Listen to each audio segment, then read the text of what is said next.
Welcome to Subramani. Today I'm going to talk to you about a banker, and let me call it this way, an overconfident banker who's made all possible investing mistakes, and he liked to summarize it. So more or less his own words, but obviously I can't put him on screen, he's still employed somewhere. Let us look at the mistakes he made, and it was so logical. And this guy is not greedy at all. I mean, a little bit of greed, which everybody has maybe, but I would never classify him as greedy. So the first mistake he made was, the minute he qualified, he thought that the best investments is to not have any investment advisor. So the best thing to invest was in gold. So right in the 80s, he must have qualified more or less at the same time, slightly younger than me. He invested a lot in gold, and gold during that period underperformed like anything, and afterwards he decided that gold, his only three investments were gold, life insurance policies, and bank fixed deposits. Bank fixed deposits because he was in a bank, and so therefore he thought it should be, he was in an NBFC and a bank, so he thought it should be in banks only because banks were safer than NBFC.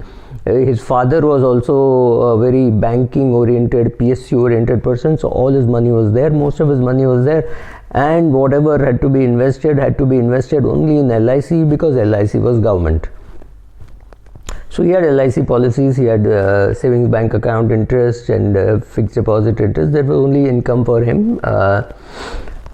After some time, he learnt about index funds. So he would consult me once in a while, asking me some questions which would be inane. And so he said, now I have learned that I don't need any investment advisor or anything. I can invest on my own. So he bought index funds. Little did he realize this was the 1980s and 1990s. There was nothing called a direct plan, and he was paying about 2% interest, 2% AMC charges. Repeat, 2+ it was. And he bought perhaps the worst index fund that he could have bought in India. He bought the LIC index fund because he thought the LIC index fund is an index fund after all.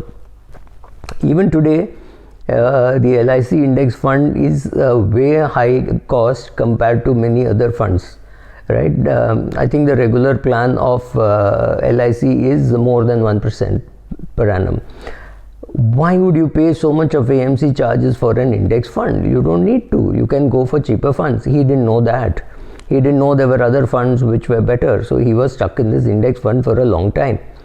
By the time he realized that he should be in direct equity and etc., he had lost a lot of money in AMC charges with an index fund which was not very efficient. Also, that was a time when he had sold some of his gold, and he did the greatest possible thing. He bought real estate.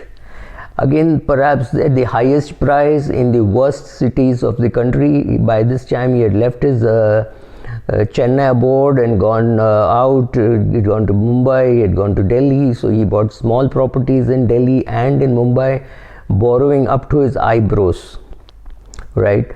Those properties didn't do well, but one property which he bought in Chennai had done better than these properties. So he was up to his eyebrows in debt, and he had a nice job, and he was quite okay because he thought all his real estate will pay off at a later stage. He could not find a tenant for his house in Delhi, and that was kept locked for a long time. So the EMIs were going, but his job had now brought him to Mumbai, and he thought he would buy a house in Mumbai, but he ended up buying in one of the suburbs of Mumbai, and he stayed in a flat given by the company, which was a nice flat in a good location. So he was now not getting any HRA because a bank had given him a flat. He was paying EMI for a Mumbai house and for a Delhi house. His Chennai house EMI was more or less getting over. His wife had quit her job, and he had 2 kids. Into this, and we would occasionally talk, and he thought the markets were terribly overpriced.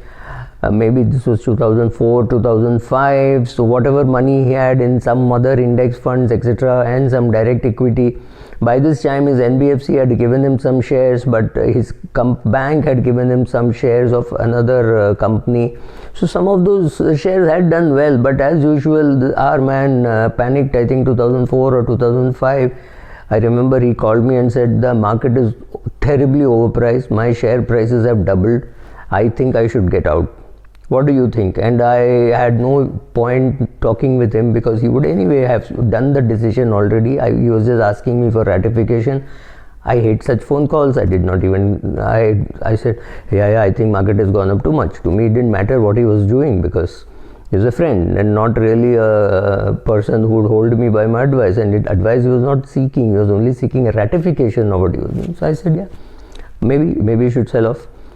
His real estate was doing disastrously, and now came the worst, the unkindest cut of them all. He lost his job. Luckily for him, because of his qualifications and networking skills, he got a job which overpaid him, but at least he went back to his hometown. Then he lost that job. Then he fooled around and he was perhaps trying to do something on his own. Then he got another job in another place.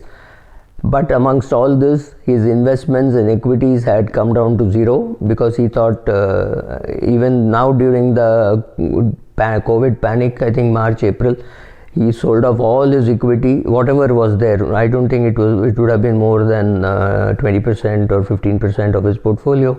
He sold all that and perhaps repaid some debt and bought some real estate. In the meanwhile, he also had some old life insurance policies. Luckily, he had taken some term insurance. He had some investments in mutual funds, etc., which was very little, not too much. All that put together, his equity exposure would not have been more than 10 to 15%. That was what it was. And of course, in the meanwhile, like all good, well-qualified MBAs, he also had bought Mahindra Holidays Resort vacations, which he couldn't use most of the time. He had bought the most expensive ones, and still he would not get rooms. And there were other friends who would go and stay in the same place at cheaper price, right? So he had done all the mistakes. Wrong index fund. Can you imagine somebody doing that? Yes, wrong index fund. Excessive life insurance policies in terms of premium, not in terms of cover. Excessive investments in real estate. Very pricey houses also. The Delhi house was pricey. The Mumbai house was not very pricey, but just didn't move up in price. The Chennai house was pricey, but it was doing well for him. He was also staying there. He had another house in Chennai, then he bought another house in Chennai. So 3 Chennai houses, all given on rent. And for long times, they would remain without tenant. So that was hurting him. But well, because he was a banker, he was getting money pretty cheap. So it didn't hurt him as badly as it would have hurt if he had done commercial rate borrowings. Then a holiday resort purchase, which was also perhaps bad. Now, typically he recognizes all this now because he does not have adequate money for retirement. What I call adequate and what he calls adequate are very far away. He has about half the money which I think he should have.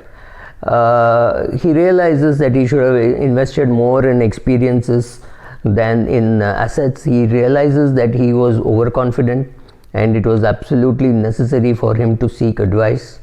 So you see, what happens is, even with people with a lot of good qualification, good experience, banker, which means access to some of the best fund managers, who are his friends, classmates, or friends of friends, right? With access to all the possible data, all the possible information, all the possible knowledge, application of data, all that, he still did badly with his investments. Why?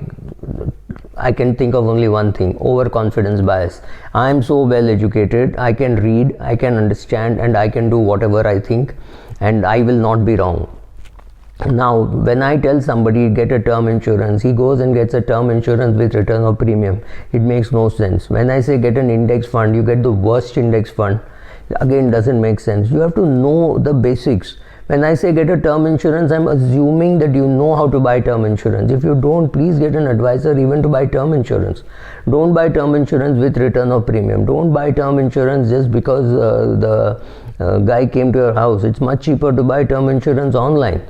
How do you decide on which company? There are people who will tell you how to decide on which company, but largely a company with which you are comfortable and the rates are low.